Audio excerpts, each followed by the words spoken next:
옆집에 사는 그 사람은 여유롭게 지내는데 왜 나는 항상 노후가 불안할까? 그 차이를 가르는 결정적인 요인을 알고 싶지 않으신가요? 사실 지금 대한민국의 노후 경제 현실은 놀랄 만큼 양극화가 심화되고 있습니다.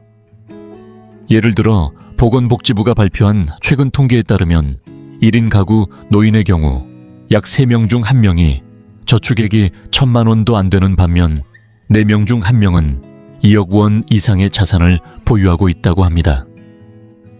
2명 이상의 가구에서도 사정은 비슷합니다. 대략 4명 중 1명이 1,000만 원 미만의 저축을 가지고 있는 반면 또 다른 4명 중 1명은 2억 원 이상의 저축을 쌓아두고 있습니다. 이처럼 극명한 차이는 과연 어디서 비롯된 걸까요? 그래서 오늘은 넉넉한 노후를 준비한 사람과 그렇지 못한 사람 사이에 결정적인 차이를 10가지 특징으로 나누어 자세히 설명드리겠습니다. 이 영상을 끝까지 시청하시면 여유로운 노후와 불안한 노후를 가르는 핵심 요인들, 노후 자금 걱정을 덜 수 있는 방법, 지금부터 실천할 수 있는 준비 방법, 그리고 풍요로운 노후를 위한 실질적인 팁까지 모두 확인하실 수 있습니다. 50대이든 60대이든 절대 늦지 않았습니다. 오히려 지금 이 순간이 마지막 기회일 수도 있습니다. 이번 영상에서는 각 주제의 도입부마다 일상에서 공감할 만한 상황극을 마련했습니다. 그 다음에는 구체적인 설명이 이어지니 끝까지 함께 해주세요.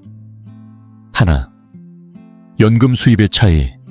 이번 달도 통장을 보니 한숨부터 나오네. 프리랜서의 장점이야. 이것저것 떼이지 않고 수입이 들어오는 거지만 국민연금은 꼬박꼬박 냈으니 나름 괜찮을 거라 믿었거든. 자유롭게 살아온 삶에 후회는 없는데 막상 연금을 받아보니 이게 한 달치라니 말이 돼. 들은 것과 너무 다르잖아. 첫 번째 특징은 바로 연금 수입의 규모 차이다. 결국 노후의 삶을 지탱하는 가장 큰 기둥은 연금이다. 이 연금이 충분한가에 따라 매달의 안정감과 여유가 달라질 수밖에 없다. 한국의 공적 연금 제도는 크게 국민연금과 공무원연금으로 나뉜다. 자영업자나 전업주부가 가입하는 국민연금은 납입을 성실히 해도 월 최대 약 70만 원, 연간 약 800만 원 수준에 그친다. 반면 직장인이나 공무원, 가입하는 공무원연금이나 국민연금 필수퇴직연금 체계에서는 소득과 근속기간에 따라 추가 금액이 붙기 때문에 국민연금보다 훨씬 많은 급여를 받는다. 보건복지부 자료에 따르면 공무원연금 등 연금 통합수급자의 월 평균 수령액은 약 130만 원이며 부부가 각각 평균적인 연금액을 수령한다고 가정할 경우 남성은 평균 약 150만 원, 여성은 약 100만 원 정도로 부부 합산 시 약 250만 원에서 260만 원가량이 된다. 이 정도면 어느 정도 안정된 생활 설계가 가능하다고 볼 수 있다. 그러나 연금 수입이 적은 사람들은 매달 고정 지출을 감당하는 것조차 버겁고 예상보다 적은 수령액에 당황하기 쉽다. 국민연금만 받거나 가입 기간이 짧았던 사람들은 특히 조심해야 한다. 이처럼 연금 수입의 차이는 노후의 현실을 완전히 다르게 만든다. 둘, 추가 연금 수단의 유무. 우리 회사는 워낙 급여가 낮아서 연금만 가지고는 매달 빠듯하게 살아야 하잖아. 그런데 정 과장은 개인연금까지 드러났다며 요즘 여유 있어 보이더라. 다음 달엔 아내랑 제주도라도 다녀올까 생각 중이야. 한 번쯤은 쉬어야지. 두 번째 차이는 바로 추가 연금 수단의 유무다. 여유 있는 노후를 보내는 분들은 국민연금 외에도 퇴직연금이나 개인연금 같은 보완적인 수단을 함께 준비해두는 경우가 많다. 반면에 경제적으로 어려움을 겪는 노년층은 국민연금 한 해만 의존하는 경우가 대부분이다. 국민연금은 아무리 성실하게 납입해도 일정 금액 이상으로는 늘릴 수 없기 때문에 안정된 노후를 위해서는 다른 수단이 꼭 필요하다. 예를 들어 개인형 퇴직연금에 가입해 월 50만 원씩 추가로 수령한다면 연간으로는 600만 원이 더 생기는 셈이다. 이는 생활비를 보완하고 예상치 못한 지출에도 유연하게 대응할 수 있는 든든한 버팀목이 된다. 또한 어느 정도 경제적 여유가 있는 사람들 중에는 국민연금 수령을 일부러 미뤄 연금액을 늘리는 연기연금 제도를 활용하는 경우도 있다. 일정 시기 이후로 받을수록 매달 받는 금액이 올라가기 때문에 장기적으로 볼 때 유리한 전략이 될 수 있다. 그러나 상대적으로 형편이 어려운 분들은 이런 제도에 접근하기조차 어렵다. 국민연금만 가입하면 노후는 어떻게든 되겠지 하는 막연한 믿음으로 준비 없이 노후를 맞이했다가 예상보다 적은 금액에 충격을 받는 경우가 적지 않다. 결국 국민연금만으로는 부족할 수 있다는 현실을 받아들이고 그 위에 플러스 알파를 준비하는가의 여부가 부유한 노후와 궁핍한 노후를 가르는 결정적인 차이가 될 수 있다. 셋, 연금 안에서 살아갈 수 있는가? 이번 달은 좀 과소비했나 싶기도 하네. 뭐 다음 달엔 좀 줄이면 되겠지. 근데 그런 말로 넘길 수 있는 것도 젊을 때 얘기지. 이제는 다음 달 용돈부터 반으로 줄여야겠다니까. 그래, 알았어요. 세 번째 차이는 바로 생활비를 연금 수입 안에서 충당할 수 있느냐는 점이다. 가장 기본적이면서도 중요한 포인트는 바로 자신의 수입 범위 안에서 살아가는 것이다. 여유 있는 노후를 보내는 분들은 월마다 나오는 연금 수입만으로도 대부분의 생활비를 감당할 수 있도록 소비를 조절하며 살아간다. 그렇게 해야만 현역 시절에 모아둔 소중한 노후 자금을 손대지 않고 유지할 수 있고 병원비나 장기 요양비처럼 갑자기 목돈이 필요한 상황에도 대비할 수 있게 된다. 반대로 노후 생활이 빠듯한 분들은 월 지출이 연금 수입을 넘어서며 매달 고정적인 적자 구조가 반복되는 경우가 많다. 통계청 자료에 따르면 65세 이상 부부 무직 가구의 평균 소비 지출은 월 약 200만 원, 단독 고령자의 경우 약 120만 원 수준이다. 그런데 국민연금 수령액이 이보다 낮은 경우가 많아 실제로는 부족한 상태로 생활을 이어가고 있는 셈이다. 많은 분들이 연금만으로도 어떻게든 될 거라 생각하지만 실제 생활비 수준을 과소평가하거나 은퇴 전의 소비 패턴을 그대로 유지하는 경우도 흔하다. 특히 수입은 줄었는데도 백화점 명품 외식, 고급 가전 구매 습관이 바뀌지 않으면 노후 자산은 금세 바닥나기 마련이다. 여기에 최근의 물가 상승까지 겹치면 사정은 더욱 심각해진다. 식료품, 수도세, 전기세 같은 기본 생활비는 꾸준히 오르고 있으며 앞으로의 평균 지출은 지금보다 더 많아질 가능성이 높다. 여유 있는 노후를 살아가는 분들은 이런 인플레이션 리스크까지 염두에 두고 자산을 설계하고 보유 자산 중 일부를 물가 연동이 가능한 금융상품에 분산 투자하거나 주기적으로 가계 수지를 점검하며 리스크에 대비하고 있다. 결국 안정적인 노후를 위해서는 균형 잡힌 지출 관리와 사전 준비가 필수인 것이다. 그렇다면 구체적으로 어떤 점에 유의해야 할까? 우선은 고정 지출을 점검하는 것이 첫걸음이다. 매달 빠져나가는 주거비, 전기세, 가스비 같은 공과금, 보험료, 통신비 등을 세세히 들여다보고 줄일 수 있는 부분은 없는지 점검하는 것이다. 예를 들어 사용하지 않는 정기구독 서비스를 해지하거나 보험 상품을 재조정하고 스마트폰 요금제를 실사용에 맞게 바꾸거나 전기가스 절약을 생활화하는 방법 등이 있다. 생각보다 줄일 수 있는 항목은 꽤 많은 법이다. 다음으로는 메리트 소비에 집중하는 것이다. 무조건 아끼는 것이 아니라 나에게 진짜 의미 있는 소비에는 아낌없이 쓰되 그렇지 않은 부분은 과감하게 줄이는 전략이 필요하다. 예를 들어 건강관리나 소소한 취미활동 같은 삶의 질을 지키는 부분에는 충분히 투자하되 불필요한 쇼핑이나 과도한 외식은 절제하는 시기다. 어디에 우선순위를 두고 소비할 것인가를 명확히 정하는 게 중요하다. 마지막으로 몇 년 뒤를 내다본 큰 소비 계획도 미리 준비해 두어야 한다. 예를 들어 제주도 여행을 계획한다거나 오래된 주방 리모델링 차량 교체를 고민하고 있다면 막연한 희망이 아니라 구체적인 시기와 예상 비용을 설정하고 그에 맞춰 미리 자금을 마련해 두는 것이 필요하다. 즉흥적으로 움직이면 결국 뒤늦게 후회하게 될 수 있다. 많은 분들이 연금으로 그럭저럭 살겠지라고 생각하지만 생각보다 노후는 길다. 그런 만큼 소비 관리에 실패하면 뒤늦게 힘든 시기를 마주할 가능성이 크다는 사실을 잊지 말아야 한다. 인생의 마지막 챕터는 예측보다 훨씬 더 길 수 있다. 넷. 연금 외 수입원이 있는가? 아니, 우리 같은 데서 같이 일했는데 넌 왜 이렇게 여유 있어 보이냐? 뭐 따로 하는 거라도 있냐? 별건 아니고 부모님이 남기신 경기도 단독주택에서 월세 조금 들어오는 게 있어. 조금이라니 그게 내 연금보다 많은 거 아니야. 네 번째 차이는 바로 연금 외에 또 다른 수입원이 있는지 여부다.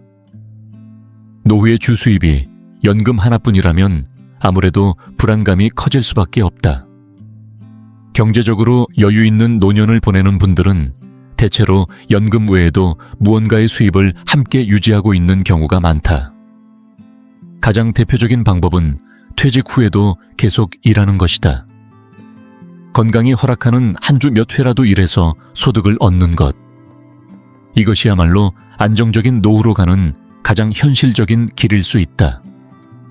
연금을 받기 시작하면 더 이상 일하고 싶지 않을 수도 있지만 실은 조금이라도 소득이 있으면 생활비 적자를 막을 수 있을 뿐 아니라 여행이나 여가 활동 같은 여유로운 소비도 가능해진다. 예를 들어 연금 외에 월 50만 원 정도 파트타임 수입이 있다면 1년에 600만 원의 여유 자금이 생긴다. 그 차이는 생각보다 꽤 크다. 또 요즘에는 일이라는 것이 꼭 전일제가 아니어도 된다. 주에 이틀이나 사흘 하루 몇 시간만 근무해도 사회적 연결을 유지하면서 생활에 활력을 줄 수 있는 긍정적인 효과도 있다. 그리고 일부분들은 일하지 않아도 들어오는 돈, 즉 불로소득을 노후의 안정자산으로 만들어 두기도 한다. 예를 들면 상속받은 주택을 세놓아서 월세를 받거나 주식에 투자해 배당 수익을 얻는 방식이다. 이런 수입은 나이 체력에 크게 영향을 받지 않기 때문에 노후에 특히 강한 안정성을 제공한다. 반면 경제적으로 어려운 노년을 겪는 많은 분들은 안타깝게도 연금 외의 수입이 전혀 없는 경우가 대부분이다. 보건복지부 조사에 따르면 고령자 가구의 약 70%는 전체 소득의 80% 이상을 국민연금이나 기초연금 등 공적연금에 의존하고 있다고 한다. 다시 말해 나머지 30%만이 연금 외의 수입을 갖고 있는 셈이고 여유로운 노후를 보내는 분들은 이 소수에 포함되어 있는 경우가 많다. 결국 연금 외에 또 다른 수입원을 확보하고 있느냐의 여부가 노후 생활의 안정성과 불안정성을 가르는 결정적인 요인이 될 수 있다. 단 한 줄기의 수입이더라도 그것이 노후를 완전히 다른 방향으로 이끌어줄 수 있는 강력한 기반이 되어준다. 5. 충분한 노후 자금을 준비했는가? 야, 요즘 기사 보니까 65세 이상 가구의 평균 자산이 2억 원 넘는다더라. 우리처럼 손에 쥔 게 별로 없는 사람들은 어떡하라는 거냐? 걱정 마. 그건 일부 부자들이 평균을 끌어올린 거고 실제 중간값은 훨씬 낮대. 아 그래, 그러면 조금 안심되긴 하네.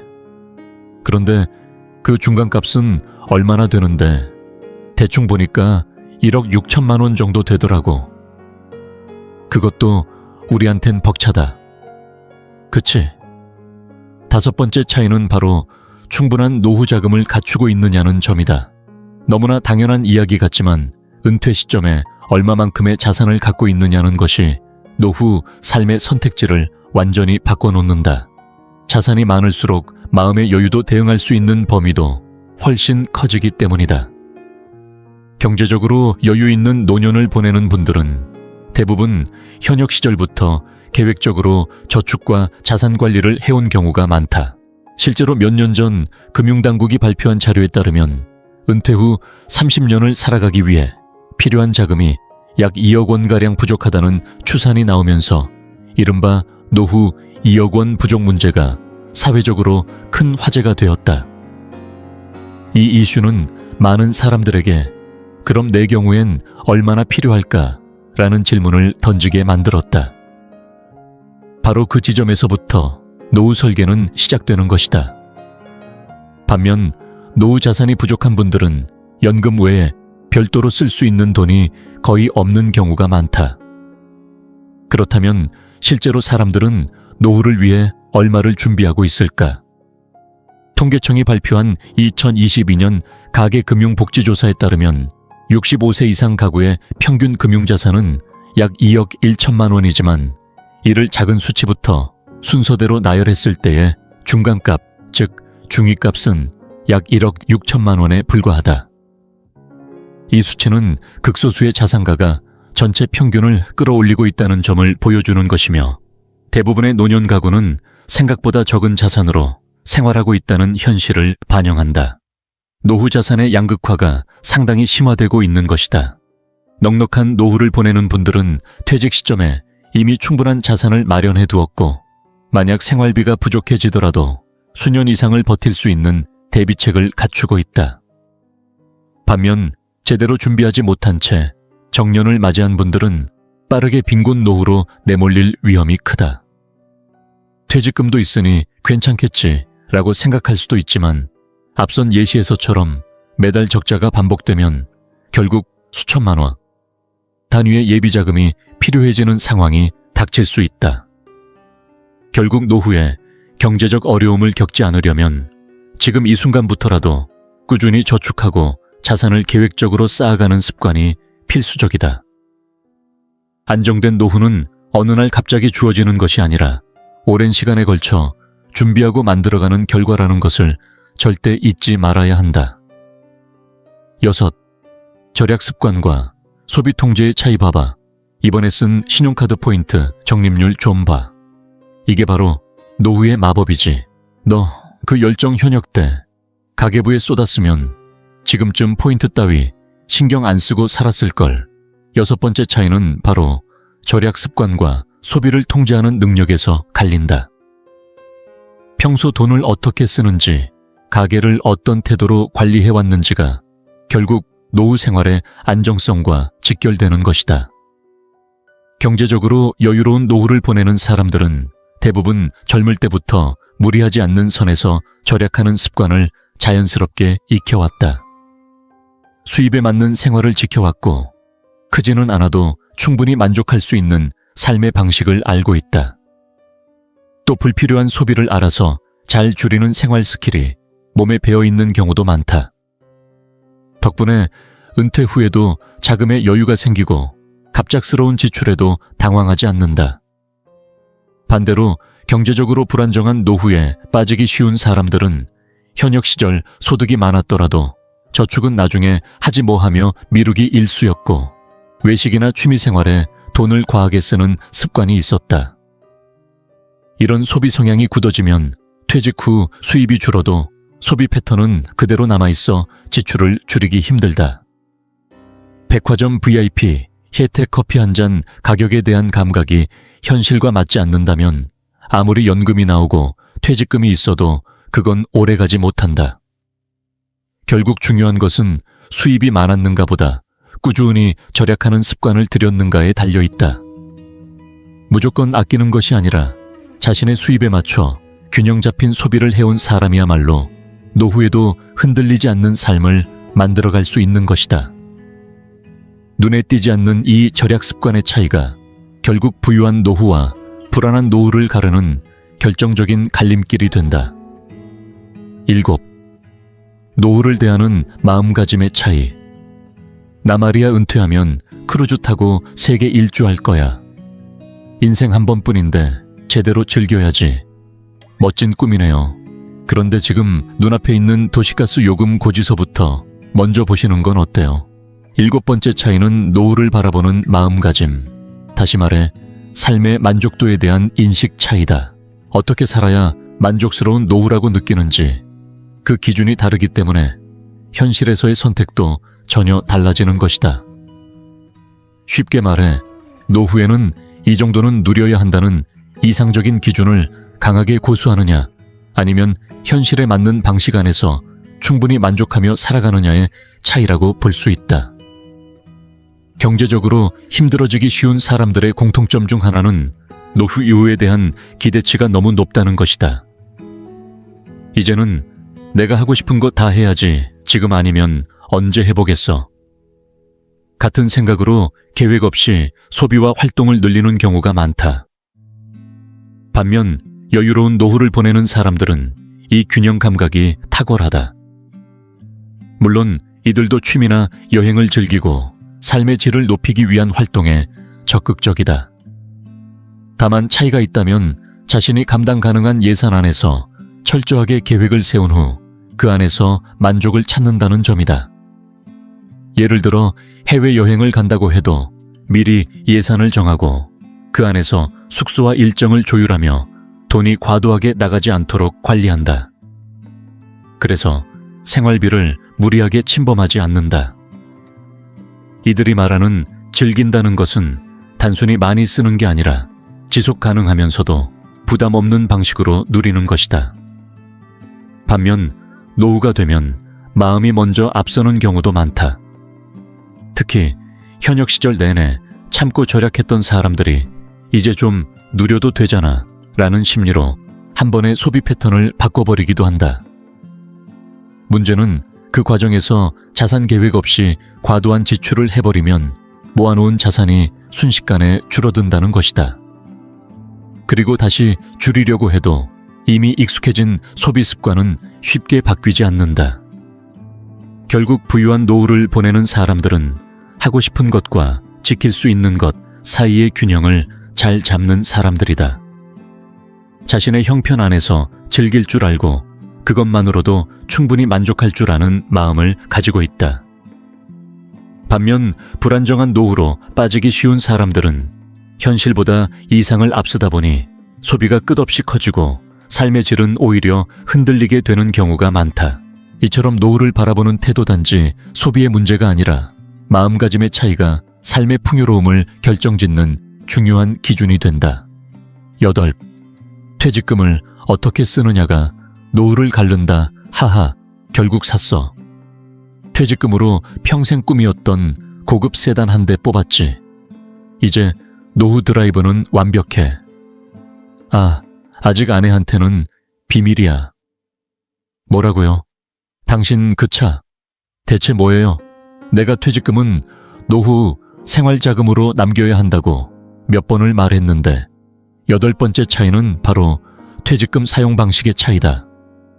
퇴직금은 직장마다 근속 연수마다 다르지만 많게는 억 단위로 받는 경우도 있다. 평생 처음이자 마지막으로 큰돈이 손에 들어오니 누구나 마음이 붕뜨기 마련이다. 이제 좀 즐기자. 고생했으니 한 번쯤은 하는 마음으로 크루즈 여행, 외제차, 고급 가전 등의 지출이 몰리는 일이 의외로 많다. 그런데 바로 이 퇴직금의 쓰임새가 부유한 노후와 불안한 노후를 가르는 가장 결정적인 갈림길이 된다. 여유로운 노후를 준비하려는 사람은 퇴직금을 앞으로의 노후 생활 전체를 지탱할 중요한 자금으로 인식하고 있다. 반면 퇴직하자마자 씀씀이가 커져버리는 사람은 몇 년 지나지 않아 생활고에 시달리는 상황으로 내몰리는 경우가 적지 않다. 물론 고생한 인생의 보상으로 일부 금액을 즐겁게 쓰는 건 충분히 의미 있는 일이다. 하지만 그 전부를 짧은 기간 안에 써버린다면 남은 수십 년의 노후는 불안정해질 수밖에 없다. 그럼 퇴직금을 똑똑하게 쓰는 방법엔 어떤 것들이 있을까? 계획적으로 퇴직금을 관리하는 사람들은 보통 3가지 정도로 나누어 활용한다. 일부는 예금 등 안정적인 형태로 보관하고, 일부는 주식이나 펀드 같은 분산 투자에 배분한다. 또 일부는 예상 의료비나 요양비 혹은 생활비로 따로 떼어두고 장기적으로 관리한다. 주택담보대출이 있다면 퇴직금을 우선 상환에 쓰기도 하고, 갑작스러운 상황을 대비해 절대 손대지 않는 비상자금도 마련해둔다. 이처럼 퇴직금을 여러 목적에 맞게 나누고 분산해서 사용하는 것이 부유한 노후를 누리는 사람들의 공통된 특징이다. 반면 퇴직 직후 한 번에 목돈을 써버리는 사람은 그 이후 생활비가 빠르게 바닥나기 쉽다. 이 정도는 괜찮겠지, 내가 얼마나 고생했는데 하는 마음은 충분히 이해되지만 바로 그 마음이 미래의 발목을 잡을 수 있다. 결국 퇴직금은 단순한 보너스가 아니라 남은 인생의 든든한 기반이 될 수 있는 자산이다. 어떻게 쓰느냐에 따라 안정된 노후를 맞을 수 있고, 반대로 고달픈 노년을 부를 수도 있다. 퇴직금은 기쁨의 상징이기도 하지만 동시에 삶의 전략이 필요한 중요한 전환점이란 걸 잊지 말아야 한다. 9. 주거비 부담과 자가 여부의 차이. 넌 집이라도 있으니까 좋겠다. 나는 죽을 때까지 월세 내며 살아야 한다고 생각하면 마음이 무거워. 그 집 대출 갚는 것도 75살까지야. 요즘엔 욕실 공사하느라 3천만 원이 그냥 날아갔어. 9번째 차이는 바로 주거비 부담과 자가 여부의 차이다. 노후 생활비에서 차지하는 가장 큰 비중 중 하나가 바로 주거비다. 매달 빠져나가는 돈이 적지 않기에 이 부분의 차이가 전체적인 노후의 안정감을 크게 가른다. 부유한 노후를 맞이한 분들은 대부분 자신 명의의 집이 있고 은퇴 전까지 주택담보대출을 모두 상환해둔 경우가 많다. 이럴 경우 매달 정기적으로 빠져나가는 큰 지출이 줄어들기 때문에 생활비의 부담이 눈에 띄게 낮아지고 마음의 여유도 훨씬 커진다. 이처럼 주거비 부담이 없다는 건 경제적 안정뿐만 아니라 정신적인 안도감까지 안겨주는 요소다. 반면 은퇴 후에도 계속 전세나 월세로 살아야 하는 분들은 그 부담이 평생 따라붙는다. 정기적인 수입이 줄어드는 은퇴 이후에도 매달 고정적으로 수백만 원을 임대료로 지출해야 한다면 아무리 알뜰하게 살아도 지출은 계속 쌓이게 되고 결국은 노후 재정 전체에 큰 부담이 된다. 그렇다고 자가라고 해서 무조건 안심할 수 있는 것은 아니다. 대출을 다 갚지 못한 채 퇴직을 맞이하면 그 이후에도 매달듯 대출 상환이 이어지게 되니 상황은 결코 가볍지 않다. 또한 자녀들이 독립하고 나면 더 이상 넓은 집은 필요 없게 되는데 여전히 큰 평수의 집을 유지하고 있다면 그만큼 고정지출도 많아진다. 예를 들면 고정자산세, 수도세, 난방비, 수리비 등 집이 크면 클수록 지출도 같이 커지는 것이다. 그래서 부유한 노후를 계획한 분들은 시기를 봐가며 집을 줄이는 다운사이징이나 교통과 의료가 편리한 소형 아파트로 이사하는 등의 유연한 판단을 한다.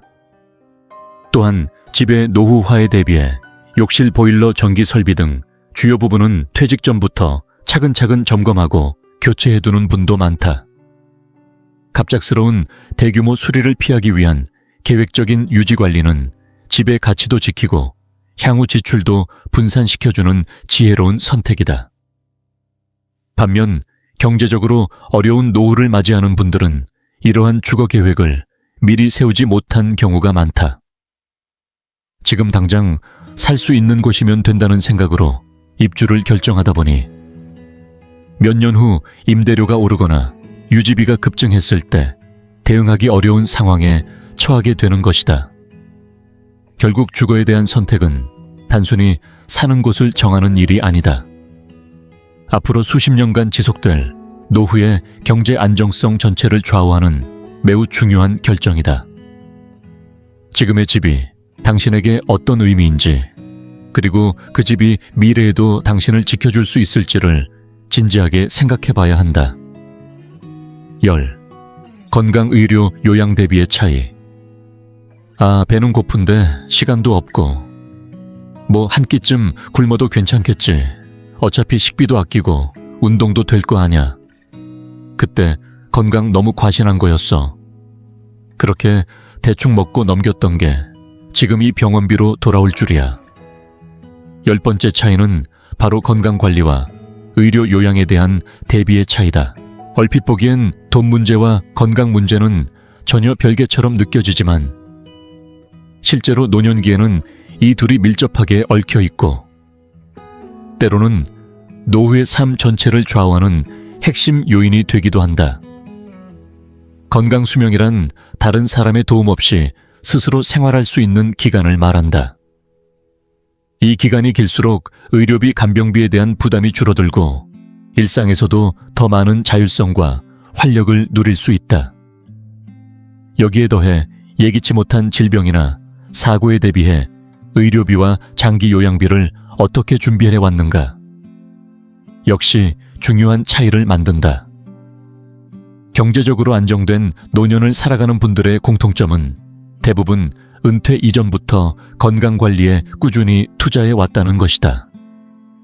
과식과 편식 없이 균형 잡힌 식사를 실천하고 매일 걷기나 라디오 체조 같은 가벼운 운동을 생활화하며 정기적인 건강검진도 빠뜨리지 않는다. 이러한 습관이 당뇨나 고혈압 같은 만성질환의 발생을 막아주고 결과적으로 큰 병원비를 줄이는 지름길이 된다. 건강을 잘 유지하면 은퇴 후에도 파트타임이나 재택근무 등으로 소득을 지속할 수 있는 가능성도 높아진다. 그야말로 건강이 곧 자산이라는 말이 피부로 와닿는 시점이다. 단순히 아프지 않다는 것을 넘어서 돈으로도 살 수 없는 삶의 질이 유지된다는 점에서 건강은 가장 소중한 재산이라 할 수 있다.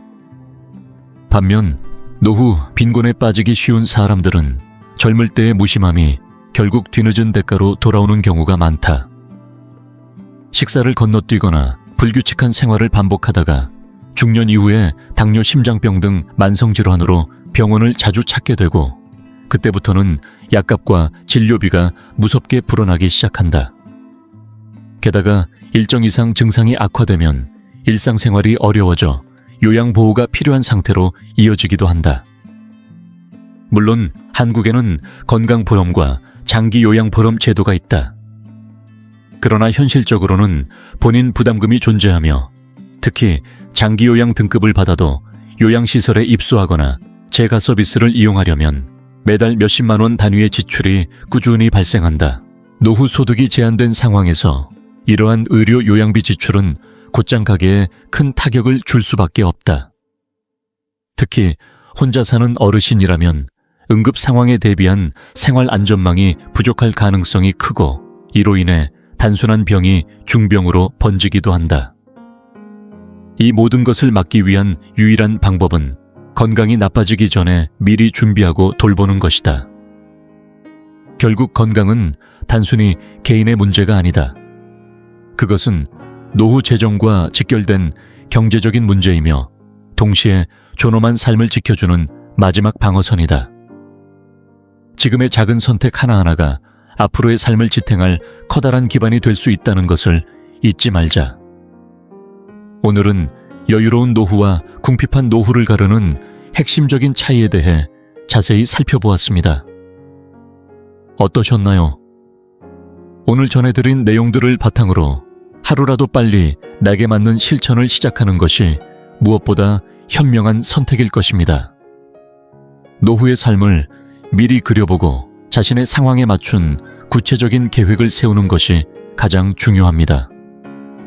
중요한 것은 정보를 듣고 그렇구나 하고 넘기는 것이 아니라 지금 당장 행동으로 옮기는 것입니다. 핵심은 아는 순간부터 바로 실천하는 데 있습니다. 오늘부터라도 할 수 있는 한 가지를 차근차근 쌓아가며 경제적 불안을 걷어내고 마음이 풍요로운 노후를 함께 준비하여 나가면 좋겠습니다. 시청해 주셔서 감사합니다.